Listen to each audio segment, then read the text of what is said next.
Ma'am, do you have one piece of bath towel, one piece of polo, one piece of polo shirt, and one piece of pants? House. Ma'am, excuse me. Ma'am, I'm done unpacking your luggage. What do you prefer to put your clothes? Or in the cabinet or in the top of the bed? Let me introduce our amenities in our hotel. We have the H television, a lot of channel provided by the hotel, and beside to our H television, we have the mini refrigerator.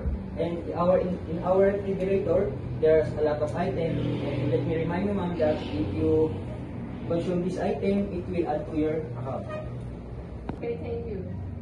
My question, ma'am, also our sound detector curtain, and when you say open the curtain, it is automatically open. Ma'am, beside to our curtain, we'll also have your one king bed size. Beside to your bed, you have your telephone. Ma'am, please come forward for your telephone. Ma'am, please introduce me to your telephone. Please press 1 for housekeeping department. Press and please press 2 for our F&B department, and press 3 for our housekeeping department. Ma'am, this is my personal calling card. If you have any further assistance, don't hesitate to call me. Okay, I will. That's for all, ma'am.